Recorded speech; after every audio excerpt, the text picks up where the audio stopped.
I am so excited about this panel discussion. I feel like the topic of jobs, community impacts, impacts on families, it's kind of been interwoven in all of the panel discussions today and all the keynote discussions today. So this kind of just brings it all home, and I'm very excited to introduce this panel.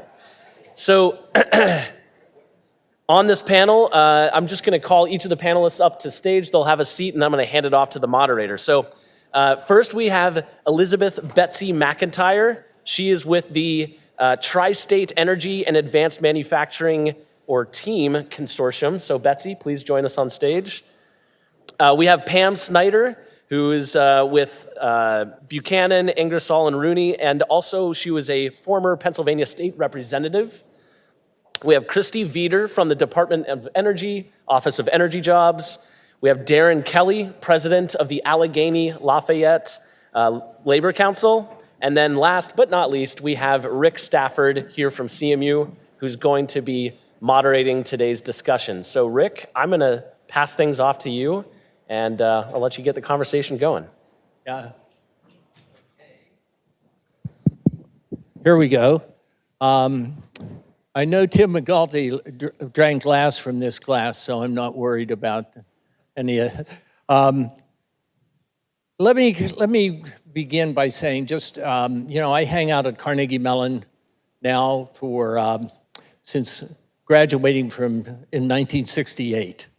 So I'm going to talk from the point of view of why I came back, just for a little extra introduction, to deal with policy and politics and how we put solutions together. And I did miss the very first session. Valerie, I apologize. It was a late night last night. So anyway, I'm really discouraged by today. I have to tell you, I missed the first session. Maybe that would have pepped me up. But I made some notes.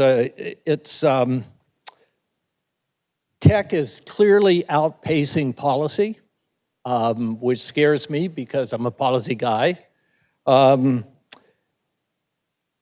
got to tell you, a lot of my students are not pursuing .gov careers, and I teach in the Hines College of Public Policy, and that distresses me.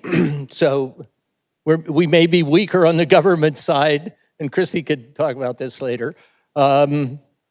Fragmentation is the name of the game institutionally, but most significantly to me,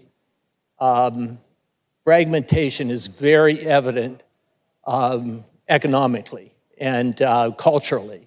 And we see that particularly in our region. We see that in our politics.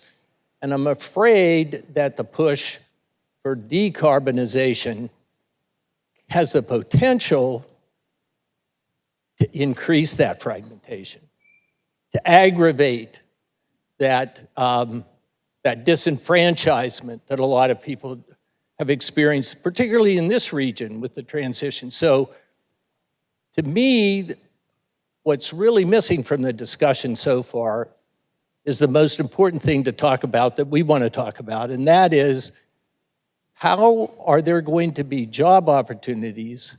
How do we transition jobs in communities, not just the technology, as this energy transition, which has all kinds of benefits, but as it takes place, are we going to leave a lot of people behind? So with that, I'm going to call, not on the exact order, we conspired earlier last week. So I'm going to call on somebody that represents the county that I grew up in all kinds of ways in her career, Pam Snyder. And Pam, I'd just like you to speculate about both the opportunities that might come from a clean energy transition and the problems that might come. Thank you, Rick. You know, when Rick called and asked me to do this, I said, I don't think you want me to do this, Rick. You know, I'm not going to say what people want to hear. So the first thing I need to do is learn how to say no to Rick Stafford. I'm getting some pointers from his wife, Rita, today on that. I'm not a professor. I'm not an engineer. I am a woman who grew up, born and raised in Greene County. Decarbonization sounds great. It is great. First of all, I want you to know about me. My husband and I live on our family farm. Our farm's been in his family for 105 years. So I don't think anybody could say Pam Snyder doesn't care about the environment, because naturally I do. Our daughters have both built homes on the family farm. My grandchildren are being raised there. But Greene County still has 2 producing coal mines. One, the United Mine Workers of America, which I am very proud of that union. I have a lot of family history with that union. And the other is the Consortium mine, the largest producing coal mine in North America. Now, Greene County only has about 37,000 people. So when we talk about decarbonization, you're talking about closing down fossil fuels, talking about closing down coal mines. You're talking about my friends and my neighbors and the people I go to church with being out of a job that pays 6 figures and provides good benefits to raise their families.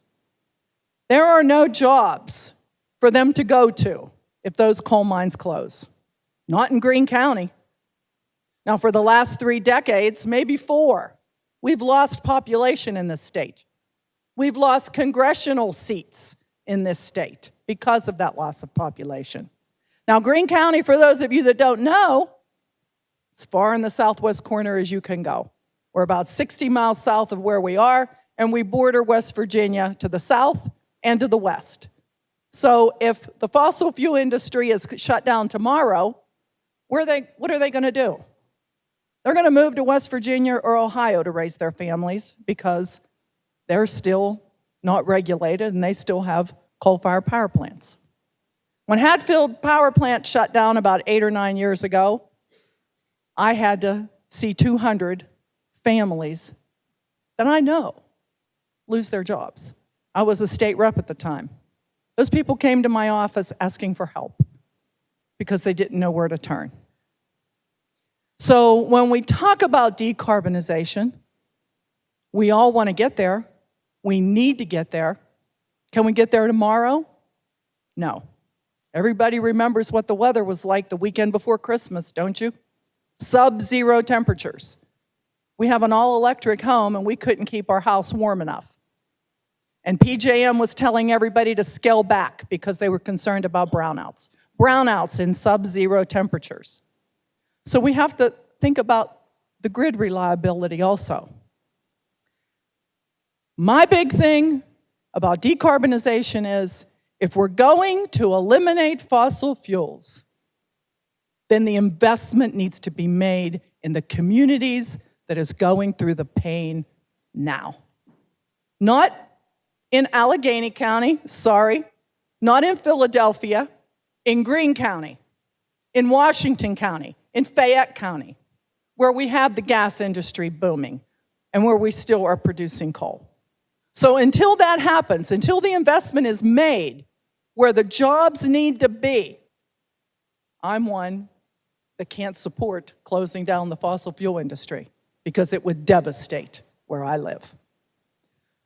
So Rick, that's my spiel. You've done really well, Pam. I hope everybody got a message there. And that person right over there clapping is my wife and the daughter of a coal miner that worked with Richie Trumka in one of those mines, who is a hero of us who grew up in Greene County. And as some, if you don't know, was president of the United Mine Workers and then became president of the AFL-CIO. And that's an important thing to jab into our conversation here at Carnegie Mellon because we're working closely with the AFL-CIO to think about the future of work. And what I like to put it, the future of jobs. And that brings me to introduce Darrin Kelly because he actually has, as one of his members, the UMW in the council, and I think can speak very plainly from the point of view of labor. Absolutely, and thank you, Rick, and to my good friend Pam that has been out front before it was the in thing. A lot of what we're going to talk about today, and I watched the past two panels and they were amazing, but what you're going to see here today is a lot of flesh and blood and a lot of reality. Who am I? I'm a city of Pittsburgh firefighter. I represent 103,000 men and women from Allegheny and Fayette County. Never spent 1 second in college. I was raised by two human beings that worked over 60 hours a week just to get my brother and myself an education. Now, you all have worked very hard, especially the students, but what you're going to hear about here is an equal, passionate American dream, just like a lot of you have. Now, we've been having this conversation a lot, dealing with job creation.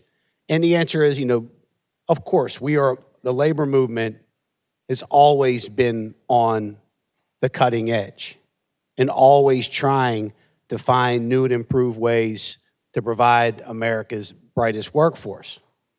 But a lot of people ask me, Darrin, does organized labor support the creation of renewable jobs? And let me answer this very plainly. It's like, no, I don't. I support careers. I support family-sustaining wages. I support the ability of trickle-out economics that allows communities to reinvest in themselves as we, meaning all of you, reshape the energy philosophy in this nation. And I think all of you would like to see your work more than just on the drawing board. You want to be able to see it redefine an area, because I sure to hell can show you places where it destroyed it. I also have Fayette County as well as Allegheny County. And it is very hard, and this is what we'll talk about more, I'm sure, as we go through, all of us, and my friend from Beaver County as well can clearly show you what a community can do when their people make $100,000. But they can equally show you what it's like to be in an industry that makes $25,000. Now, I will always clearly support our movement going forward. But it takes an investment more than just the job. It's about reinventing a whole industry. So I'm sure there'll be more added to that, so I wanted to give plenty of time. Yeah, in fact, I was worried that Darrin was being called upon by Jake Pollock earlier, if you were there for that session. And I said, well, wait, Darrin's supposed to be part of our team. Why is he going early? You could have doubled it. I was about to. I was 30 seconds and I'll yeah. I don't want to slow down. So I want to turn to Betsy, and this is a different team she's going to talk about, but the very important thing that she's doing in Beaver County and is putting coalitions together about jobs and economic development. So Betsy? Great, thank you. So I'm here representing the TEAM Consortium. TEAM stands for Tri-State Energy and Advanced Manufacturing. So it does cover a 45-county footprint in Ohio, Pennsylvania, and West Virginia, where the three states intersect. It's a public-private partnership that is at its core an education and workforce career pathway partnership. But we work with economic development, workforce boards, state officials, private industry. It's really about jobs, period. We are agnostic as far as politics, as far as anything that is divisive. Really, we need to know where the jobs are going to be. We need to understand what knowledge and skills will be needed for those jobs. We do need to be realistic about the fact that we all want as clean an environment as we can get. We want responsible corporate partners. But we also need to be thinking about, we are all working in the context of our region as a part of the global economy. And that natural gas, even what's left of the coal, even though, it's reduced over the last few years, but these are assets that our region has, important assets that position us as a critical part of national security, of onshoring, manufacturing, et cetera. So it just isn't realistic to think that we're going to switch the light and move to renewables. In this region, that just isn't going to work overnight. Is it reasonable and prudent to think that fossil fuels are finite and that we need to be thinking about what we're going to do beyond that? Absolutely. Is it critical that we work with our corporate partners, especially the heavy emitters, and make sure that they're doing everything they can right now to mitigate their emissions, et cetera? Yes, it absolutely is. But the filter that we look at the Team Consortium, the filter we're always using is, are the jobs that you're producing wage-sustaining jobs? And are you thinking about upskilling and reskilling your current workforce to stay up with that technology, which is, I'm sorry, going faster than the policy is? And are we starting early enough with our children, getting them the basic skills and knowledge they need to be able to really function in our economy? Because personally, I think every year we graduate class after class after class of high school students, many of whom really don't know where they fit in and don't have the necessary knowledge and skills to fit in anywhere. So they have to be remediated at college, they have to be trained at work. Maybe that K-12 piece, we should be taking a more careful look at that, making sure everybody's getting basic skills. There's much more to talk about, but just wanted to give you kind of a base of what the Team Consortium is doing. I want to point out something that ought to be obvious to you too. So we start out with Pam, who is very local in her thrust, but very statewide, by the way, in her achievements. We owe the new broadband thrust in Pennsylvania to Pam Snyder. Then we go to Darrin, who's multi-county, right? Many organizations, and the TRICO is really interesting from a multi-state, particularly given last panel's discussion. Now we're going to go the big kahuna, right? Christy, I'm putting you on the spot. You're probably going to be the most popular person in the room right after this panel. But please address how you see the feds channeling your largesse and your interest and your collaboration into the local levels. Thank you, Rick. We're really trying. We're working very hard. Listening to the panel that came before this was fascinating, and I learned so much, and I hope I get the chance to connect with at least most of those panelists later. It is valuable to hear the perspectives that have been shared today about how technology is outpacing the policy. We are working as hard as we can to keep up with you. We are counting on you to continue to tell us how we can do a better job, because that is why we all chose these .gov email addresses. We really want to help spread what we've got around for everybody in the way that can make the biggest positive impact. I really listened, Pam, when you talked about the workers in your community who have those six-figure jobs with those good benefits, and what's going to happen at the point at which those jobs go away.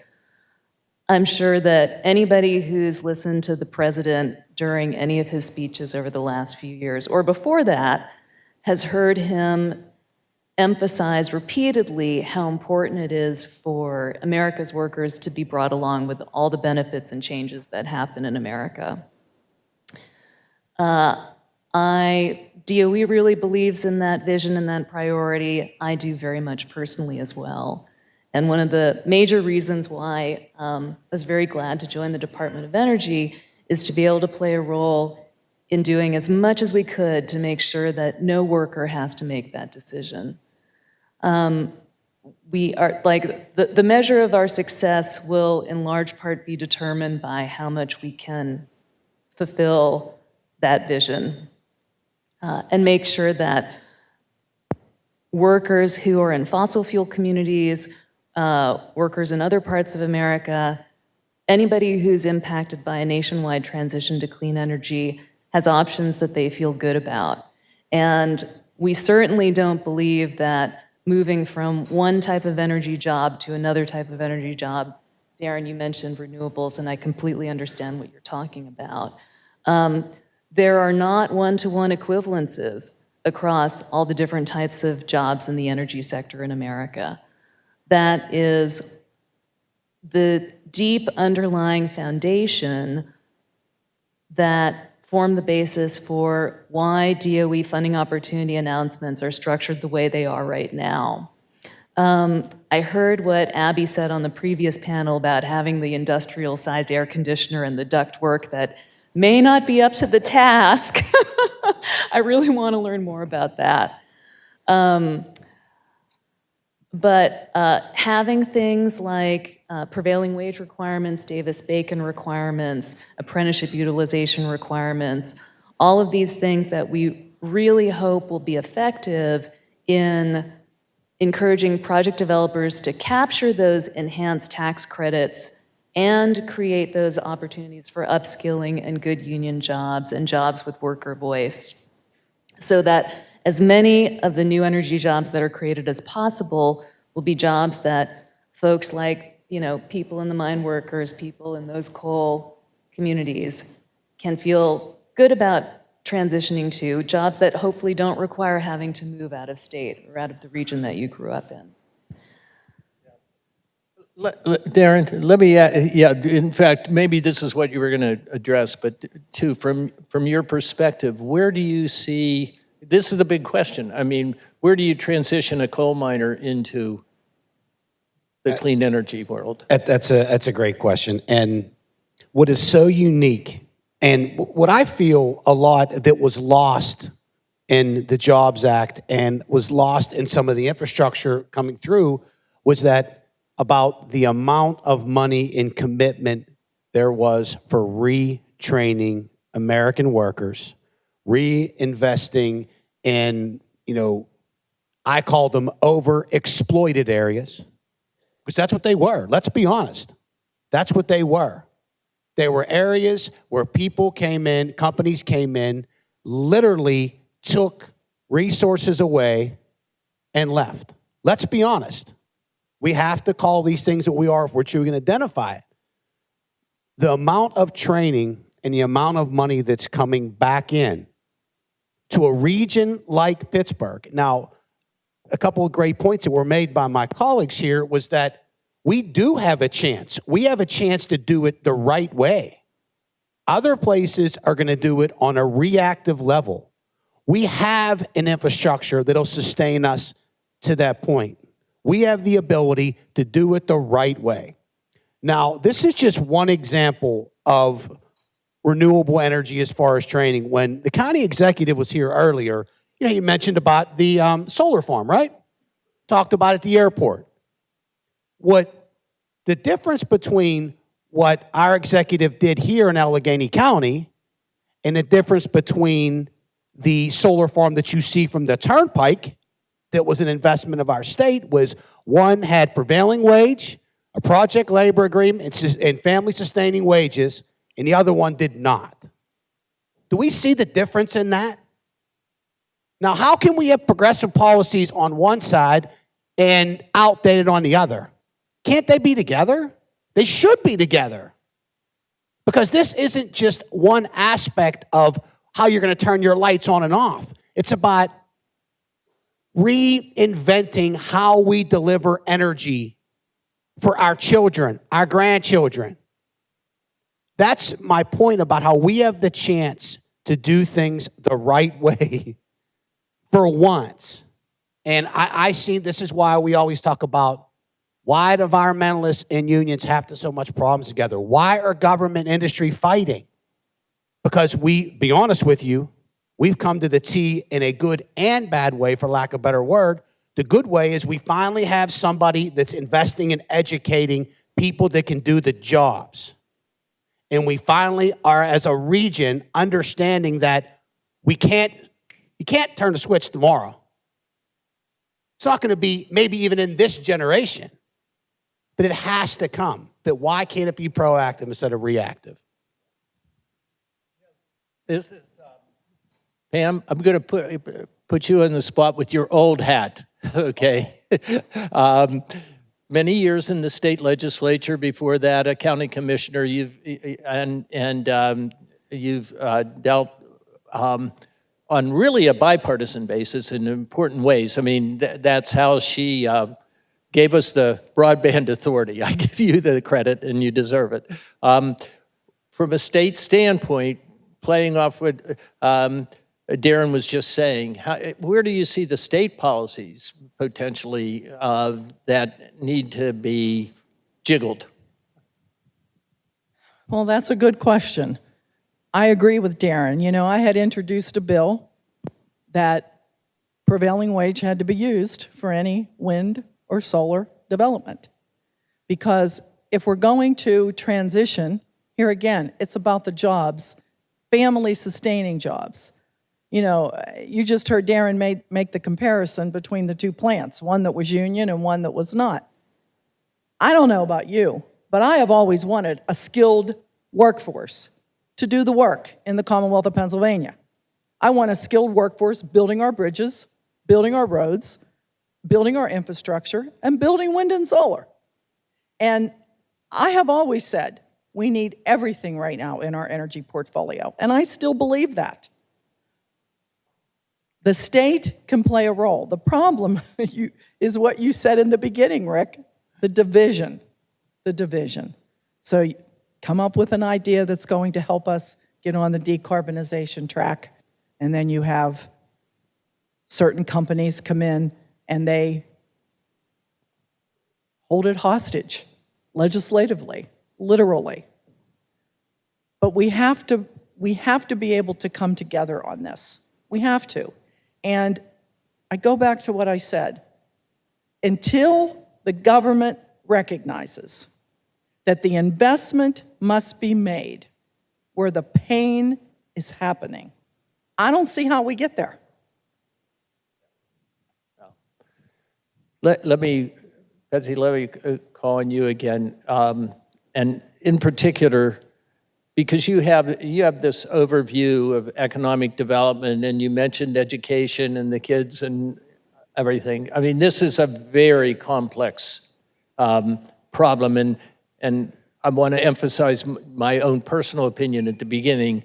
It has to be dealt with. It is the missing piece of, like, what are the future jobs going to look like? And, you know, you put solar panels in, that might be the first time there's a job, and for another 25 years, there's not much to work. How do you see, I guess, the whole economic development scene and some of the pieces that you think are key from a policy point of view? And again, maybe it's the educational thing too. I'm asking you about. It is. It's everything. And that's part of the problem here, and what lends the complexity is that the big picture policy pieces, the way that we're a part of the global economy, all of these huge, very high stakes issues, and now transformational levels of investment that have people scrambling. How do we respond to this? How do we make good use of this? What makes this complex is that those of us who are on the ground, working with people, trying to connect people, trying to get the right education and skills and connect them to the jobs, and people who have companies who are trying to be a part of their community and provide those jobs, we collectively, as communities, as policymakers, as union folks, all of us need to be working on tandem tracks. We need to be working at that 10,000-foot policy level, collaborating, talking to each other, making sure we understand each other's needs at that policy level so that we can assertively inform that policy as it's being made, because that's going to impact the next 10 years, say. But at the same time, people need jobs now. There are companies that need people now, and there's a huge disconnect between the skills people have and the skills that those companies need. And to add even more complexity, the skills they need change all the time because the technology is changing all the time at breakneck speed. And that's only going to get faster. So that isn't to set up a framework that's kind of desperate and doesn't have an answer. The answer, we think, is we need to collaborate with each other. We need to be talking to each other on an ongoing basis and understanding what each other's needs are and setting up partnership frameworks, communication frameworks, where we can respond in a much more nimble way than we currently do. Our systems, you said to let you know what we could be doing better, so I'm going to take you up on that. There's a couple of things about, and this is, going back forever. It's not a new set of problems, but the bureaucracies that are the education system, the workforce system, the energy system, et cetera, they are lumbering sometimes. There's so many layers to them and everything takes so long. I'll just give you one example that is critical though. And that has to do with labor market information, which sounds so dry and boring, but the truth is the education and training folks use that data and information that we're given to understand where the in-demand jobs are and what's the knowledge and skills we need to be formulating programs over, because it takes time, it takes money to establish those programs. You have to have the space, the professors, the trainers, the curriculum, et cetera. It takes 12 to 24 months to get that up and running, which is too long. But from the time the Bureau of Labor Statistics collects the data on what the demands are, then there's 18 months to 2 years of crunching it, analyzing it, and pushing it out into the field. And by the time the folks get that data at the state level and then push it out to the ground level where we're actually connecting people and training them, it could be years, literally years. And that's insane. That's not good information to be giving us. I think it's well-intentioned, and I think there's a lot of good people working on it, but it's too slow, and then the education system is too slow to respond. Meanwhile, there's private training companies charging a fortune to people to get the skills right now. So people spend a ton to get those skills, they think, sometimes go into debt to do it. And they're not always the right skills, right? So, and on another track, those of us at ground level who need real-time local labor market information, where's our jobs going to be? What skills do our people need?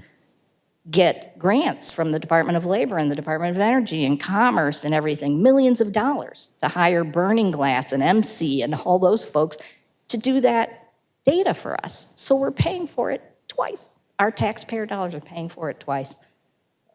Sorry. Let me ask Darrin, okay, from an organized labor point of view, and my brother-in-law's IBEW, right? Yeah. So, and they think ahead about the kind of training for both the existing and incoming.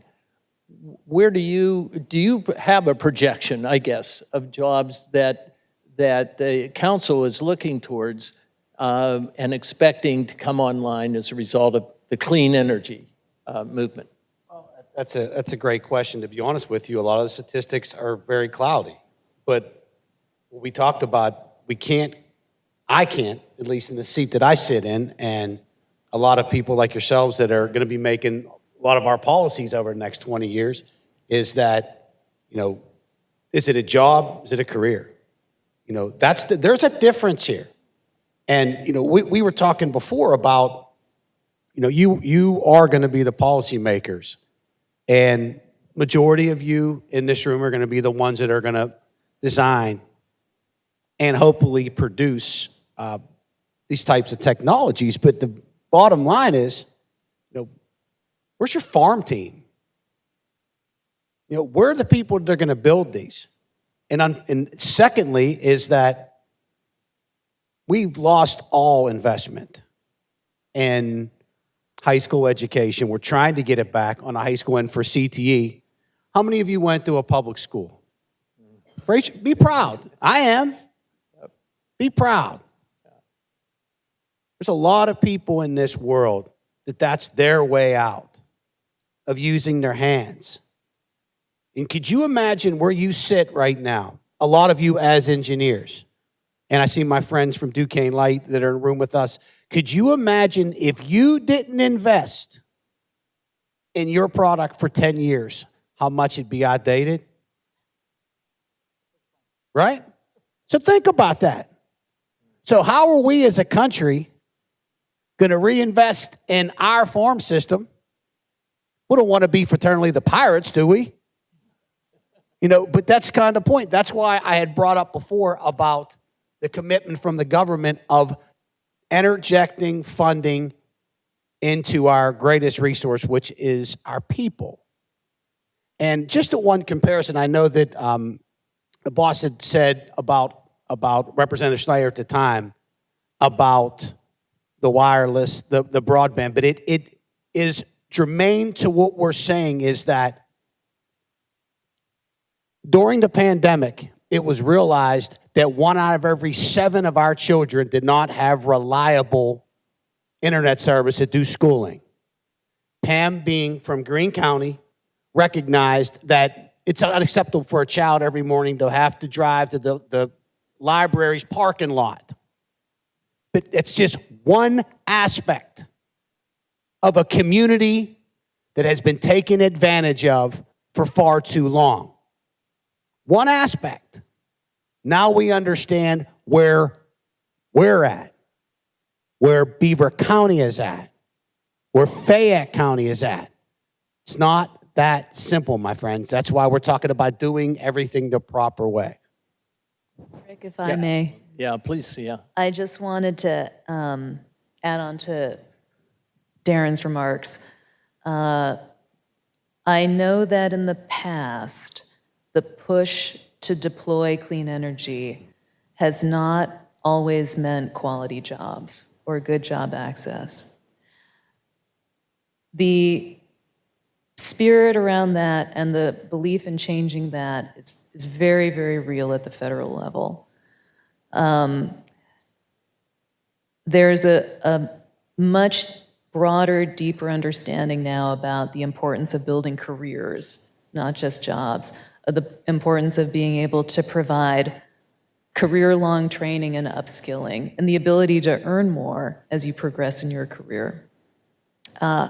So that was the rationale behind a lot of the considerations that are in the community benefits plan portion of DOE funding opportunities now.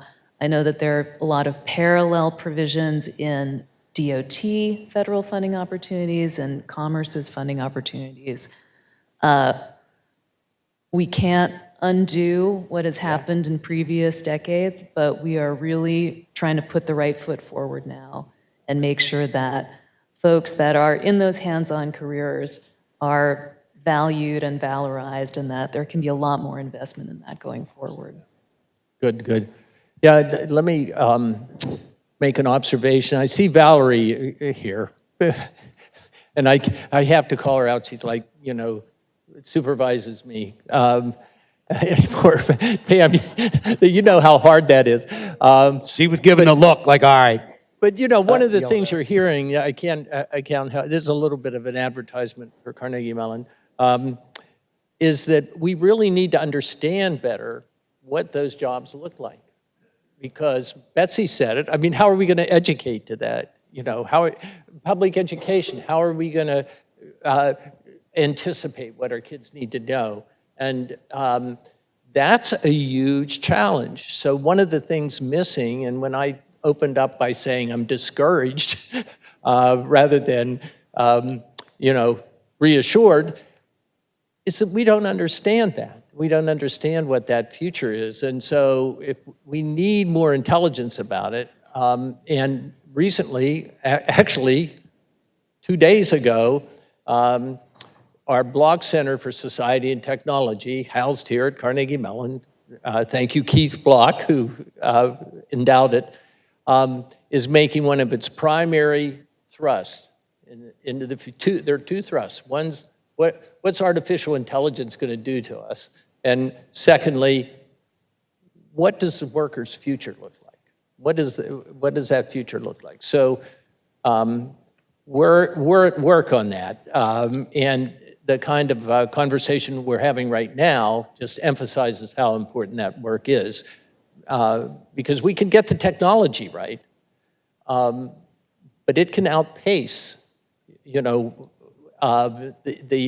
human side of this. So I see Daniel standing up. Is that because you're ready to take questions from the audience? Okay.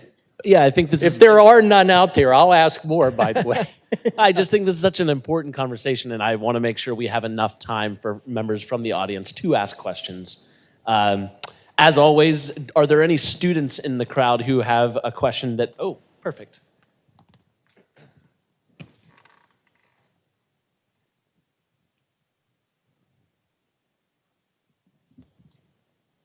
All right. My name's Andrew. I go to University of Pittsburgh, and I'm a huge, full support of renewable energy. It's what I want my career to be in someday. But I also understand the whole job thing, and you can't sweep it under the rug. So going off of that, what happens once, I'm no expert in solar farm production, solar panel maintenance, but what happens when those are built? Like, for example, coal, there's always going to be a need for continuous mining and continuous miners. But once the actual building of the solar farm is done, how many workers are going to be needed out of the original builders to just maintain it?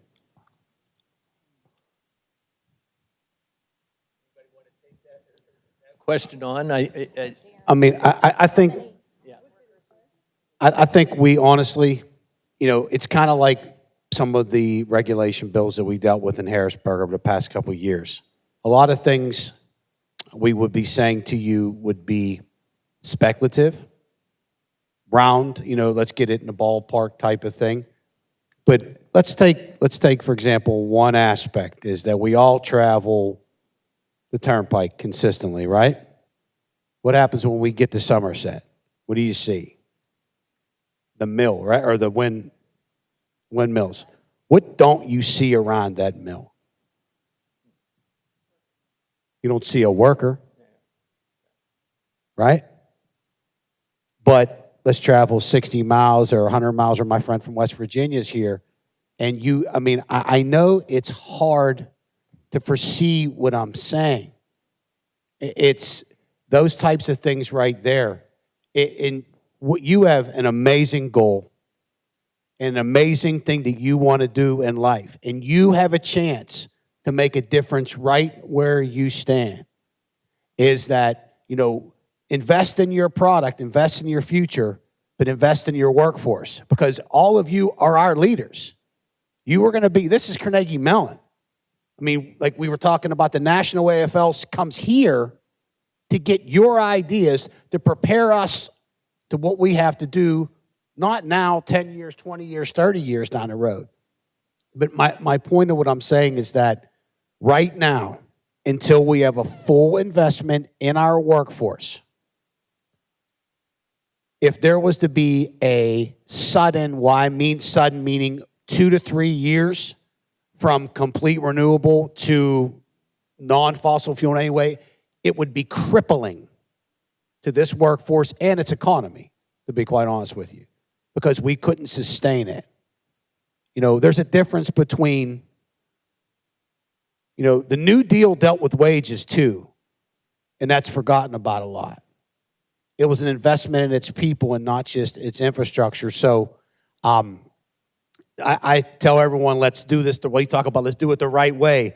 We want to get there. We don't have to take the plane. Let's drive. Let's take our time, plot out our way, protect your workforce, because we just proven it during the pandemic. This country lives and dies by its workforce. We're proving that, all of us, whether it's union or non-union. But please understand that this country is not ready to make that type of wholesale commitment. May I weigh in, Rick? Yeah. I'm sorry. Is there Just quickly. a mic up? Okay.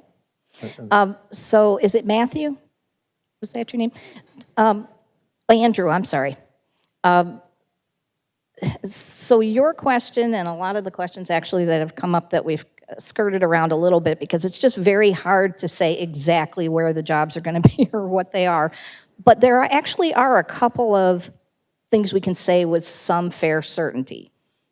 One thing is, with the transition of the electrical grid having to be transformed, really, and electric vehicles, a lot of things around electricity, there will be a need for electricians and people who know about electricity, et cetera. So that's one segment of the sector where we know there's promising opportunities for new jobs and for backfilling as people move up in those careers. Another thing we know is that work has changed dramatically since COVID, and there's a lot more remote work. That might be one of the answers to these marginalized communities and these marginalized populations that have been kind of left behind in the past. One way we can engage them now, and not so they don't have to leave where they live, is start training them and helping them understand how they can work remotely, as long as they have broadband access. And so we do need to work on that, though. I mean, it's crazy at this day and age that people can't get online. During COVID, people were driving their kids down to Taco Bell to do their homework in the back seat. It's absurd. And then the last thing I was going to say is that it's very tempting to think about the new hydrogen plants and all the, the industrial type jobs. But the truth is, as this transformation happens, the manufacturing and as the water level rises for those workers, those communities, even within those companies, there are professional jobs. There are other types of jobs than the technical ones that are going to be added as well. And those communities are going, as they become more vital again, will have more restaurants and more, there'll be a broad spectrum of jobs, not just these technical ones. So I don't want to just say, Good. I'm at the other end of my career from Andrew, but I've got a similar version of his question, because I spent my career as an engineer getting labor content out of industry and industrial processes. If we start with the presumption that what we're going to do with our energy industry is to introduce what are essentially lights out technologies like hydrogen and carbon capture, where are we investing in something that has a better ratio of capital dollars to people employed? And if I look at the Shell plant in Beaver, we spent enough on subsidies to pay for every job that's there. We could have hired firefighters with that same money. So doesn't it start with the technologies that you decide to invest in? And if those technologies are lights out, where are the jobs going to come from? Thanks. I'll try to be brief so we can all respond. And I I think we have multiple things in that we could talk about. I think it's great, is that a lot of that's going to be based upon what we had talked about before, and the last one's based upon trust. Not just for a region, but for its workforce. It may be flip-flop, not just for the workforce, but its region. Now, I know we could talk a little bit about the cracker plant up in Beaver, but, you know, when we're talking about a workforce, which you're very well versed in, and we're trying to talk to the whole group, it's hard to predict how a workforce will respond to the possibility of their work maybe going away or a reinvestment, because we all seen the Appalachian coding. Remember that thing that was talked about? We're going to pull everybody. Those you don't know what that was that when it was under the belief that we're going to retrain everybody that was in the coal industry, and we're going to get them into something, and the big thing was we're going to train 27,000 people into billing and coding. And how did that work out is the truth. And I'm not to make light, but I see your point of what you're saying is sooner or later, you know, you heard the last group that we're talking before, the last group, they were talking about the carrot and the stick, right? Well, the employees get both. You know, they get hit with the stick and the carrot at the same time. They want to react. They want to learn. Someone hits them with the stick. They want to go for the stick. The carrot hits them in the head. Nobody knows what to do. And that's kind of where we are at. And if that is a great point of view, it said, all right, if we foresee something that's going to change our whole industry over 20 years, there has to be a long-term investment, including with its employees, right?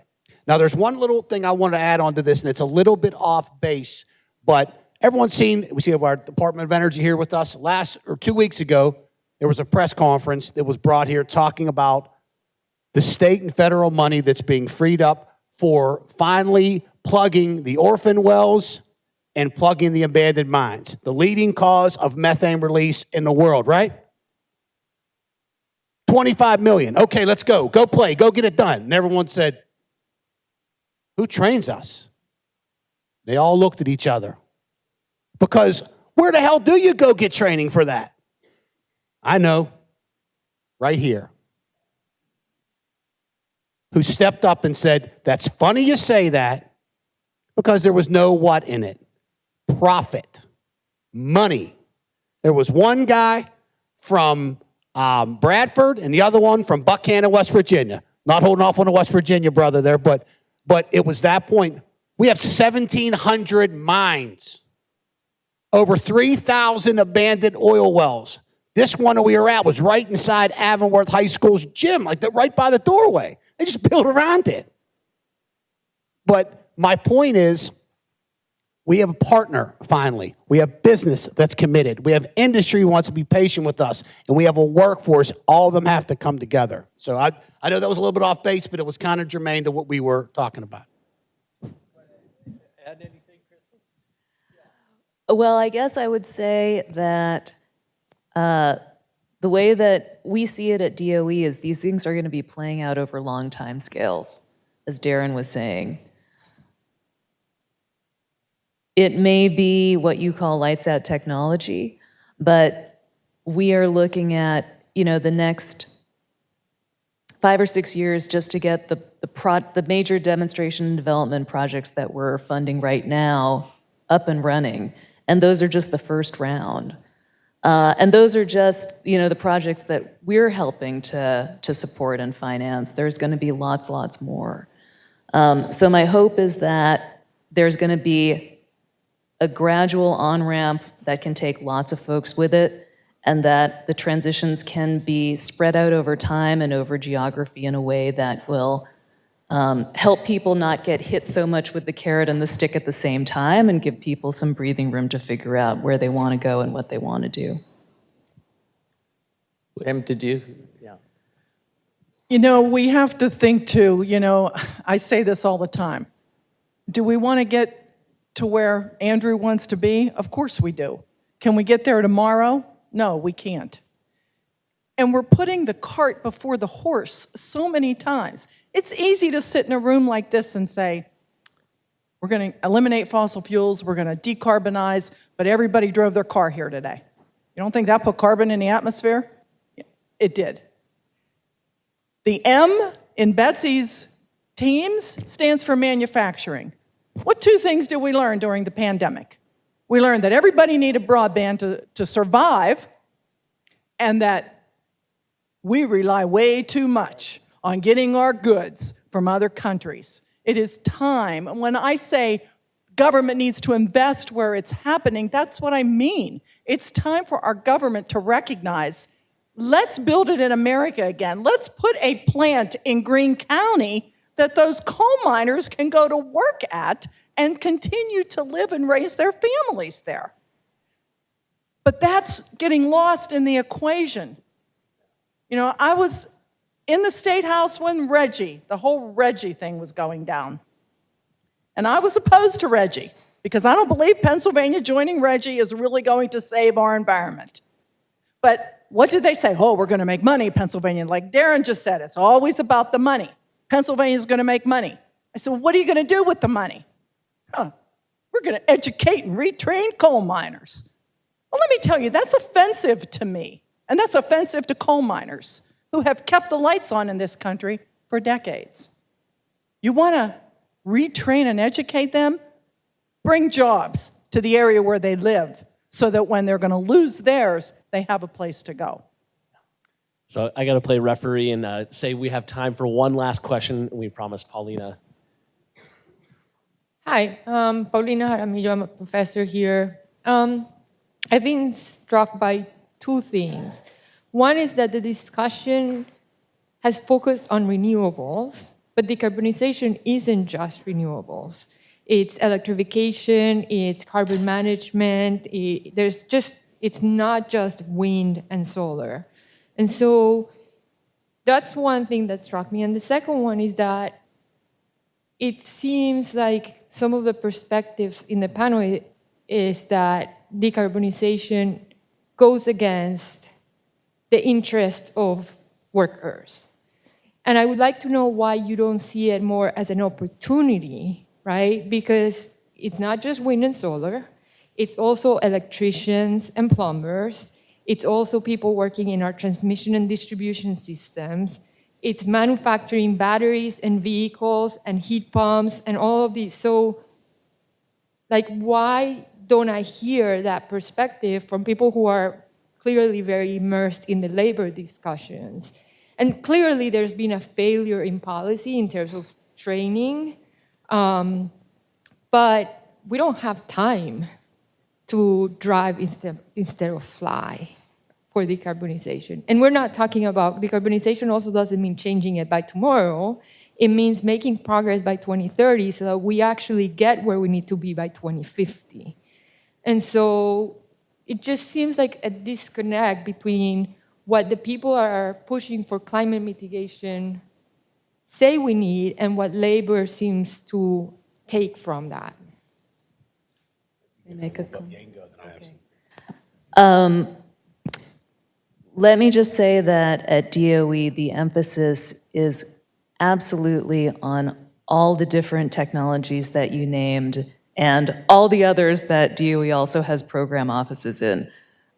It's one of the great things about being at the Department of Energy is it's all in the family. All the technologies are important and they all get a lot of really terrific expertise. I think if the conversation here made it seem as if renewables were being pitted against fossil jobs, it's partially perhaps, and maybe Darrin, please correct me if I'm wrong about this, because I think that wind and solar jobs were sort of the stood in the greatest contrast between the levels of training, career advancement, compensation, and benefits that jobs in other parts of the energy sectors have had. And so a conversation about workforce in energy might tend to use those two as end case examples. But just speaking for folks at the federal level, exactly what you described, manufacturing, all different parts of the industrial side of energy, transmission and grid modernization.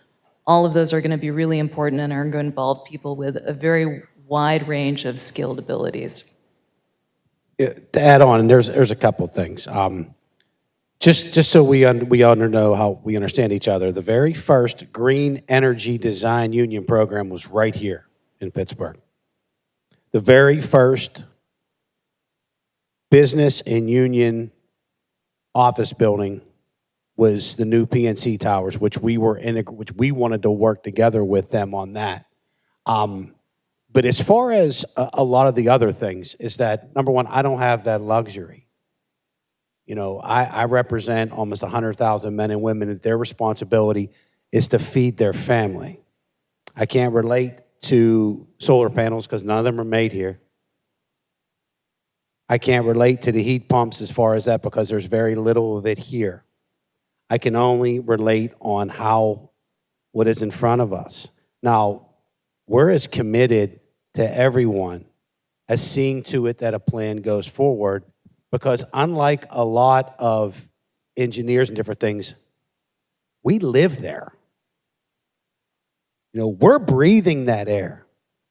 We're drinking that water. Nobody wants it safer than us. But I'll be honest with you, we joined these panels to have a lot of reality talks. There's another very, very sad thing to face as human beings, all of us here, and that's poverty. And I promise you, from where I stand, of representing someone who came from, I grew up in Hazelwood. You know, no one's going to talk to me about losing everything because I'm a product of it. Is that there is a fine balance, and we do have to find it. But pulling the carpet out from everybody else is not, or anybody anymore, can't happen. So we have to come to that, and we do have to learn more, not myself included. But as far as the education, as far as the wages and standards of living of what the workers, it's not even measurable compared to what a union worker inside Beaver Valley nuclear power plant to somebody that's working on a solar farm isn't even measurable. That's how far away it is. And that is the truth. Whether we want to believe it or not, a coal miner, union and non-union, but I see people shaking their head. It's true. These are debate my facts, guys. What's that? But 18 months ago, that wasn't the case, huh? There was the same type of argument that was happening at Beaver Valley, and we were dealing with Homer City, and we were dealing with, so we're all starting to relearn. But these are types of things that we have to start to realize. Is there time for me to address the manufacturing part of her question, or do we need to move on? Unfortunately, if you have 30 seconds, just because we have buses ready to take people down to Mill 19. Go ahead. That's right. So it's true. It's very, the inclination when you think about manufacturing and decarbonization in the same breath is to think about these huge plants that are spewing out smoke, but 85% of manufacturing is actually small and medium-sized manufacturers. These are the ones that this is where policy and ground level things intersect, because the small and medium-sized manufacturers are the ones that are going to be able to benefit from some of these policy pieces that are coming and these investments that are coming down now. But there is an inherent challenge there, because smaller manufacturers, they've got their heads down. They're trying to, bottom line, they're trying to figure out their day-to-day stuff. It's very hard to get their attention and have them understand what it's going to take for them to modernize. Yeah. So there's work being done around that. Rest assured that we're trying to figure out how to help them modernize and how to help them find workers. Yeah. Daniel, you have to let me have the last word here, because this is the last word for the day, too. I just want to say something to all of you, okay? And in fact, Hazelwood's a good example of the communities Rita and I took our students to across the region, 20 communities left behind. The conversation we're having today and the technologies thrown out, the carbon capture and all the initials, the big part of the problem is people out there they are not part of these conversations. They don't know what the hell you're talking about, right? And so the engagement side of this, the outreach side of this, the communication side of this that we need anyway in our politics, for Christ's sake, that's really an important part of it. So I applaud all day here, but I got to say to you, there's a much bigger audience that we have to reach with the understanding of this idea of the clean energy transition and the same transition of job opportunities, opportunities for communities, opportunities for manufacturing. So I'll shut up there. Thank you, Rick. And thank you to all the panelists. This conversation has been amazing. Yes.